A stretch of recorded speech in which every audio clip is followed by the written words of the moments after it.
Yo, welcome back to a brand new video, man. Today, man, we're going to be reacting to the honest truth behind Andrew Tate's defeat. Now, I don't know if you guys watch boxing like that. I watched the Jake Paul fight and I watched the Andrew Tate fight. It was Jake Paul versus Anthony Joshua and Andrew Tate versus Chase Demore, I think. Never heard of that guy until now. Can he fight? No. He's just big. That's really what it is. Anywho, so yeah, man, let's see what my boy Cloyster has to say about this, bro. Alright fellas, it's been a few days since the Tate fight, and looking back, it was all a bit of a disaster, wasn't it? Tate, after years of talk, was simply made out to look like a bit of a fool. It was an all-time case of cherry picking gone wrong. And with that, I want to dive deeper into why. I want to talk about what went wrong in his camp, how he ended up just so underprepared, and as well as that, talk about his new response to the loss. Now, going into this fight, most people had no reason to doubt Tate's ability. For years, a cornerstone of his brand has been just about how great of a fighter he is. You've probably seen the videos of him on the pads, and you've probably seen the clips. And also, he has, it's not even his image. He was a champion kickboxer. Boxing and kickboxing are two different things. I am an MMA guy. I've been training for quite some time. No professional fights. Not looking for any professional fights for those in the comments. But yeah, so he has a background. It's different than, let's say, Jake Paul, a Disney kid, the everyday flow with the Disney Channel, whatever era, the YouTube, TikTok, Vine era, and now the boxing era. He has no background. He just randomly fought KSI's little brother, Deji, if you guys remember back in like 2018 or whatever. Liked boxing for some reason, and then just jumped into it. And so Andrew Tate has a little bit of a more specific and different situation. And so that's probably why people, didn't doubt him as much. I doubted him a little bit, I'll be honest with you, because he's old. He was never a boxer. He's old. He has a kickboxing stance. But yeah, man, let's continue though. Sort of his kickboxing days. From a surface level, there really shouldn't have been a reason for you to doubt him. Andrew has years of experience around the fight game and has a team of people who have lived that lifestyle also. You would imagine him and his team would ensure they would leave no stone unturned in his preparation. And going into this fight, there was constant rhetoric about just how fit he is and how he's in brilliant fighting shape. Although the fight itself proved the exact opposite. He was fatigued, slow, and somewhat seemed to lack... Bro, after the second round, this guy just kept hugging and hugging and hugging, bro. Basic boxing fundamentals. It doesn't matter if you love or hate the bloke, I think everyone was just perplexed. The Tate we saw that night wasn't a product of meticulous preparation. Something went really wrong for that to happen in the ring, and in my opinion, I do think they kinda overlooked Chase, but more so, I don't think their camp resembled an actual boxing camp. His fight camp was well documented over on his channel on Rumble. It was interesting, but to me, it didn't look like he had the preparation he truly needed. From what I could see, to start with, his sparring didn't look up to scratch. He was either facing people smaller than him, kickboxers... I was just about to say this, bro. I saw clips of him sparring, and it was a lot of shorter guys, which is very odd because Chase Demore is 3 inches taller. Andrew Tate 6'3", I think Chase is 6'6", something along those lines. Or maybe he's 6 foot and Chase is 6'3", I don't know. But I know that he is 3 inches taller. And so I watched a good amount of these clips, and he has always been sparring people smaller. It's very odd to me. It's very weird. I don't know why they would do that. And most of the time his mates. The best sparring partner he seemed to face was Glory champion Benjamin Adebui, but still, he's a kickboxer, and who knows how many times they actually even sparred. Right, he's a kickboxer. On top of that, most of the footage I saw was him against his mates. People who he's probably been sparring for years and years. He would know what they would bring, and none of them could really test him, or mimic what Chase would bring. Simply, I worry that in the build-up, his team brought no one who could give him a genuine test. But maybe they did. But even if they did, and say they had big heavyweights in there like Chase, after rounds of sparring, how did no one tell him that he might not be in shape? Pad work is one thing, but when Is because when you are that rich, or when you have that much status and built such an image, all you want are yes men. He's surrounding himself with yes men. And those yes men don't actually mean it when they say yes. They're just trying to get a bag off of him. you're getting hit and truly tested, a different level of fitness shows through. Either he wasn't truly tested, or there simply wasn't enough crazy, honest bro. pushback in that camp. I do respect the relationship he has with his coach and the loyalty there, and I'm not passing the complete blame on him, but alongside the coach, there were a lot of experienced fighting people in his camp. How did none of them look and go, maybe he isn't getting the work he needs, maybe this sparring isn't up to scratch, and maybe we aren't doing the bare minimum to mimic what Chase would inevitably bring. And that kind of leads us into his latest response about the loss. Now, immediately after the decision didn't go his way, he did seem somewhat gracious in defeat. But over the last couple days, there's been quite a bit of narrative twisting. In my opinion, he should have said his quote about trying, admit he lost, and then go back to the usual program. Which is what he did. So I don't know what this YouTuber was kind of talking about. I'm going to see the clip that he's talking about. Last time that I was watching this, at this post conference right here, he said, hey man, Chase won. I'm not going to yap about this and that. It was my fault. End of story. And he would cut it at that. So let's see what, he's saying that the narrative's twisted. Let's see what he's saying now.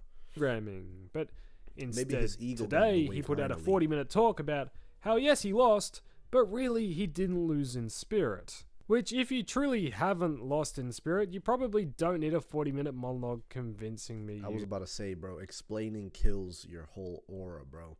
If you genuinely feel like you won emotionally or whatever in spirit, okay, the hell is the point of 40 minutes of it, you know? You haven't. Now, anyway, in this video, if we strip away all the mindset waffle and look at it from a boxing perspective, there are a few things which stand out to me, and not all of them are flattering. First thing which he keeps coming back to in this video is the idea that he got tired but he doesn't know why. But in boxing, fatigue isn't a random event. As I said before, it's a result of preparation as well. Yeah, like, What? the fuck you mean you don't know why, bro? That doesn't even make sense. Well as pace, pressure, and inefficiency in the fight. You don't just gas for no reason. If you get tired in a fight, that's the fight telling you either things are going wrong or you're majorly underprepared. Really, it's quite simple. And that leads into the size and clinch work, What which the fuck is everyone has been talking about since the fight. Tate does hint that Chase leaning on him did play a role, but that's not an excuse in heavyweight boxing. That's literally the modern game. That's what you should be expecting. Bigger fighters make you carry their weight. They zap your legs and they force you to work even when nothing is landing clean. If you don't have answers for that, it will catch up to you real fast. And it obviously caught up to Tate. He even says in this video that he's the better boxer, and technically he might be, but boxing isn't judged on potential. Okay. You're not the better boxer. You might be a better striker. Now that makes sense. If you're like, hey, I'm a better striker than Chase, okay. I do believe that. I'm not going to lie, because Chase, he really missed a lot. He doesn't have good coordination. He's just big. Like I said in the beginning of the video, this guy is not a good boxer, bro. He is just big. And so I feel like Andrew Tate has better striking. But unfortunately, this guy won. And so striking isn't everything, bro. This guy seems to have better distance. This guy seems to know what to do in the clinch. It's not all about just punches, right? And so maybe that's what he meant, but he is definitely not the better boxer because he lost. It's that simple. Or aesthetics. It's judged on what holds up when things start going wrong. The better boxer is the one who can adapt, slow the fight down, change the tempo, or find another way to win. Once Tate got tired, there wasn't any thought of adjustment. He just fought the same way exhausted as he did fresh. The lack of adjustment in my eyes is probably the biggest red flag from a pure boxing standpoint. Boxers shouldn't just have plan A. They should have ways to survive when plan A falls apart. When the gas tank dipped, there was no reset, no clinch control, no real attempt to break the rhythm. It honestly He was just just showed standing a there. lack He was of just kinda boxing standing there like a IQ. heavy bag, taking And the punches. also, the age thing keeps coming up in this video and all over the internet. But honestly, I don't think age is a real story here at all. This wasn't a 39-year-old losing because his body gave out. This was a fighter who was underprepared for the type of... Exactly. He got it right on the point, bro. His body never actually gave out due to him being old. Okay? Mike Tyson as well. I don't even want to talk about this shit. But Mike Tyson versus Jake Paul, bro. Mike Tyson's body never gave out. He signed some contract where he couldn't punch. Whatever. Point is, Mike Tyson's like 60, bro. Bro's a senior citizen for real. He's fine. Andrew Tate's fine. The age doesn't matter. I don't give a fuck about the age, bro. He just simply didn't prepare enough. And plain and simply, just wasn't the better boxer, bro. You just weren't the better boxer. That's it. You lost. Fight he ended up in. You can be older and still competitive if your preparation matches the reality of the matchup. The problem is, Tate looked prepared to get it done in the early rounds, not prepared to grind. He looked ready for a fight where he could pick shots, move and control the space. Not one where he'd be made to work every second, carry weight, and fight tired. That's not an age issue, it's pretty much a camp issue. It's about conditioning for the worst case scenarios, not the best ones. Because in boxing, you don't always train for when everything's going right. You have to train for when things are going wrong. That shot is Once the fight insane, shifted bro. into that territory, it became so obvious that he hadn't built the engine for it. And when you're underprepared for that kind of pressure, it doesn't matter how experienced, how many world titles you got, or how confident you are, the fight will expose you. And when you got an opponent like Chase, who's done his homework, who has prepared properly and has the right game plan, simply you're gonna struggle, and that's what we saw unfold. But regardless of all the post-fight talk, this fight showed exactly what happens when preparation doesn't meet the challenge. Tate may talk about mindset, silver linings, and cosmic lessons from this, but the fight itself doesn't lie. Chase came ready, pressed the pace, and exposed the cracks in a camp that didn't fully prepare Tate for the reality of a heavyweight showdown. You can have all the confidence, all the money, all the bravado, but in the ring, it's about timing, conditioning, and adapting under pressure.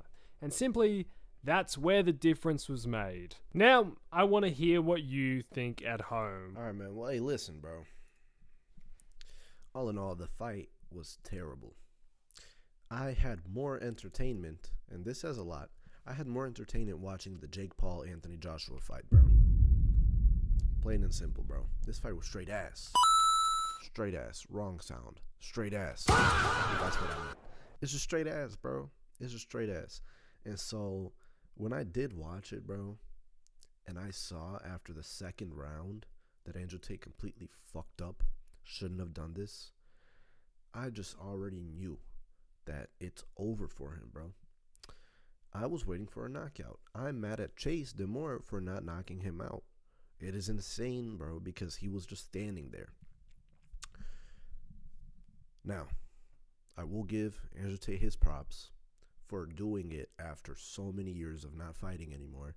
Of course, I'm going to give him his flowers. I'm going to give respect. But that respect mainly I lost mainly, most of the respect when he started yapping about how he was older, how he's the better boxer, how this and how that, and he started using these excuses, making a 40-minute video about how he won in spirit, bro. What? The fuck are you talking about? And so, in general, bro, I had his respect, or he had my respect in a sense, at the post-fight interview. Post-fight interview, he said he was the better boxer. He literally said that, bro. I can clip it. He said that shit. He was the better boxer. And he just simply, or Chase DeMore, by the way, and Chase DeMore simply outboxed him. He simply won. And Andrew Tate said that he wishes him the best, he accepts his consequences, and he simply lost. So now, when I heard about all this bullshit, it completely flipped what he was originally saying. I think his ego got in the way again. He went home. He was like, oh my gosh, fuck, I lost. The internet's going to clown me. My image is lost. My stocks are going to go down for Top G University or whatever the fuck, bro. And so he was like, well, I'm going to have to, make excuses now. And so he did, to cope himself, for a coping mechanism for himself and a coping mechanism for his viewers. All in all, man, it's just straight doodle, bro. It's all ass. Yeah, bro. Boxing is turning into Hollywood, bro. Entertainment, no action, no real. Solely for the purpose of making money and barely entertaining. But yeah, man, you let me know what y'all think in the comments below. Like and subscribe if you haven't already, man. It really means a lot to me, bro, to the community and to the channel. And I'm going to see y'all in my next one, man. God bless and peace.